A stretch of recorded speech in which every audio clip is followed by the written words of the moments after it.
कई बार सवाल ये पड़ता है कि एंजियोप्लास्टी करने के बाद कई लोगों को फिर से एंजियोप्लास्टी करनी पड़ती है ब्लॉकेजेस तैयार हो जाने की वजह से। तो उसे आज ठीक तरह से समझ लेंगे। समझो ये अपना हार्ट है, उस हार्ट में अपनी 3 खून की नलियां हैं और यहाँ पे जो चिपका हुआ दिख रहा है ये अपने ब्लॉकेजेस है।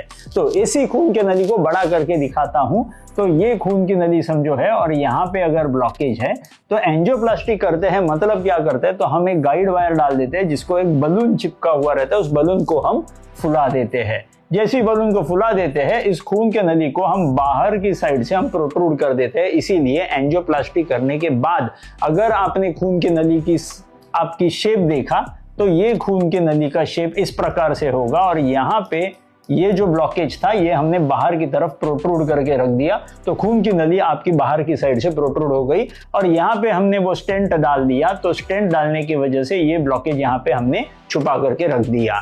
अब ब्लॉकेज गायब हुआ गया तो ब्लॉकेज गायब नहीं हुआ है, ब्लॉकेज मतलब वो चर्बी वाला माल वो अंदर ही है। अब कई सालों में, कई महीनों में कभी कभी अगर वैसे ही हमारी गलत चीज़ों की वजह से, खान पान गलत होने की वजह से अगर अंदर वैसे ही सारी चीज़ें गलतियां होने लगी तो फिर से यहाँ से नया ब्लॉकेज निर्माण हो जाता है और यही ब्लॉकेज फिर से बढ़ के फिर से एंजियोप्लास्टी करने की जरूरत निर्माण हो जाती है।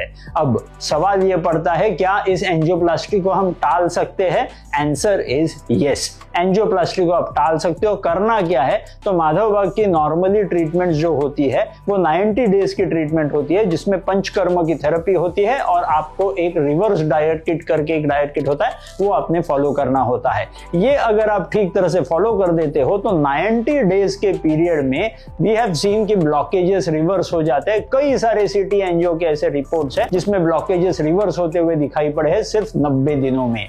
करना क्या है, तो वो डाइट किट अच्छी तरह से आपने पूरी शिद्दत से आपने उसे मेंटेन करना है एंड उसके साथ पंचकर्म की थेरेपी करनी है। ये अगर कर देते हो तो ये सारे ब्लॉकेजेस आप रिवर्स कर सकते हो, एज वेल एंजियोप्लास्टी को आप टाल भी सकते हो।